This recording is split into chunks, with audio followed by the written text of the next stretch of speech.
So were you talking about Ava DuVernay's movie Wrinkle in Time when you got this? Good, because I wonder when you... I was... will I talk about what, sorry? Well, you were making A Wrinkle in Time when you read the script? I was actually making Cloverfield Paradox. Oh, yeah. But then I shot Wrinkle in Time, and then I went to do this. Yes. So I went almost straight for.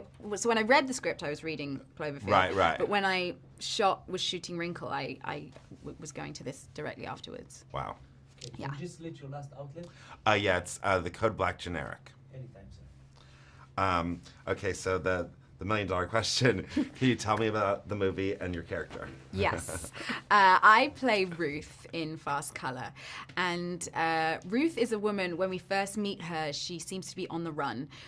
She seems in a desperate state. She's sort of breaking out of an abandoned building. You know, the world around her seems to be dying. It's a very barren world. And she's in this fight or flight, adrenalized mode of survival. And I was really intrigued by that because as the movie opens, you can't tell if she's a criminal, if you should be judging her as some sort of anti-hero. Is she good? Is she bad? What's she running from? I was just hooked. And then, we discover that she actually ends up at this farmhouse, which is her family home, and we discover her mother and her daughter that she has left behind many years ago.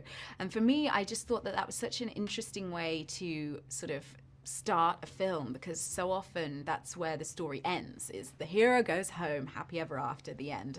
And there was something about this that seemed to go a little deeper, which is, well, what happens when you get home? What happens? Because sometimes that's when the real work begins. That's when you have to confront your demons. That's when you have to readdress your relationships. And that's when you sometimes have to admit that maybe you're not as perfect as you like to present to the outside world. So for me, it went a little deeper, and I loved the fact that the film as a whole is really set in this very grounded, gritty world. It's about 3 generations of women. It's 3 generations of women of color who have these special powers, and also our mothers. And I realized, it's not really at all a conventional superhero film. There's no capes, there's no suits. It's not about sort of destruction and weapons and the typical sort of more masculine style of superhero movie.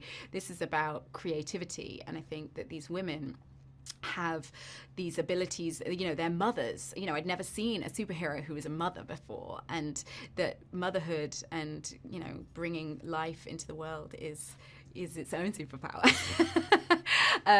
So many things drew me to the movie. The idea of also shooting out in the desert in Albuquerque, having just done a movie mostly set on a soundstage with a lot of special effects. It was really invigorating for me to be in the wilderness. And the chance, of course, to work with Julia Hart, whose work I knew from Miss Stevens, and was really, intrigued by her script and the world she created. It's so interesting, as I think, so often when you see a movie opening, it's like, oh, it's all pretty and perfect, and you're introduced to things, and sort of, it's like, when you see this movie, it's like going to a movie where you're 10 minutes late. Yeah. You're like, wait, what's going on? What did I miss? Because Yeah. there's so many questions Yeah. immediately that you're chasing, and I think that there's something about that adds to the way the story unfolds. Yeah.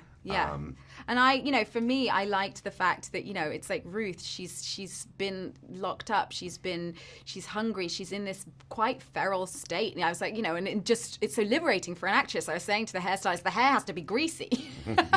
Like, I have to look like I'm sweaty. I've got dried blood spattered in my face and sand in my hair, and that for me was really, liberating, to be able to contact that state, which often, we see men in movies all of the time. And, I think also talking to Julia about that traditional male iconography of the Western, the man in the desert, and actually to put a woman in that environment is quite arresting, and I think somewhat radical. One of the things, it's interesting that she's battling these addiction issues, and it's sort of curious because I don't think it's explained, but I'm curious if you made a choice about it with just the idea of, was she, because she didn't have control of the powers, did she take drugs to escape and then it became a problem, or because the drugs seemed like they helped her even though before we ever meet her, at some point, because of what she was battling with. Yeah, it's and a complicated. Yeah, we talked about it because in the movie, you know, it's not completely defined, but I needed to make it specific for myself. And I think, you know, for me, she, you know, as a young child, Ruth had these gifts, but you know, they overwhelmed her. She had these seizures. It's sort of metaphorical in that sense. You know, this power that erupted within her, she found she could numb. With drugs and alcohol, and that, you know, this power that she didn't know what to do with, and maybe society also didn't know what to do with, she was like, okay, got it, like I can just get rid of this, I can just cover this up, and like then I don't have to feel anything, you know. And I did some research into, you know, various sort of rehabilitation kind of techniques, looking at, you know, Alcoholics Anonymous, specifically the 12 steps. You know, in the movie, Ruth has this sobriety chip, and the motto on the sobriety chip is, you know, this above all to thine own self be true, which is incidentally my favorite quote from all of Shakespeare, from Hamlet, which, because I played Ophelia, and you know, Polonius says the very same to Ophelia, you know, at the beginning of Hamlet. And that was, you know, integral to me. You know, I wanted her to have tattoos. I wanted her to have scars of a sort of misspent youth, if you like. And so we decided that this above all to thine own self be true would be her tattoo. So that was really wonderful, and I was able to collaborate with the makeup artist to design that. So that was a kind of nice way to sort of weave in this history that is just in her. We don't necessarily have to explain it. You know, we see her sort of taking a moment, meditating, sort of saying the Serenity Prayer, sort of taking a meeting with herself to center herself, and you know, so it's all there. And I think for people that recognize that, they will see that there. And I think that for me, it was just important to ground that. And I loved the metaphor, really, that, you know, addiction often can be a way for people to sort of numb pain that is, you know, that is overwhelming and scary, and actually, you know, the deeper journey is to confront it. So yeah, as I say, not to make light of any of those things, but I think it was certainly interesting for me as an actor to be able to explore that in a somewhat supernatural world. Let's talk about working with some of your co-stars. I mean, I think Lorraine is so powerful, and the two of you together on screen, I mean, is just really something to watch.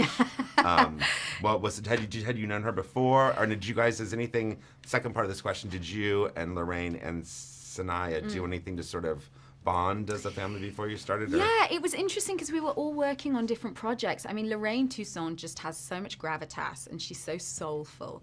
And I was filming Irreplaceable You in New York, and she was based in New York, so we got to like meet for lunch or something in New York, and it was really just immediately meeting her. She's sort of like this Earth Mother goddess. She just brings that quality, and so there is an instant bond there with her. Saniyya, I was actually part of the audition process for Saniyya. I think that Julia had seen, you know, many young girls to play the role of Lila, and I met with and auditioned with maybe 4.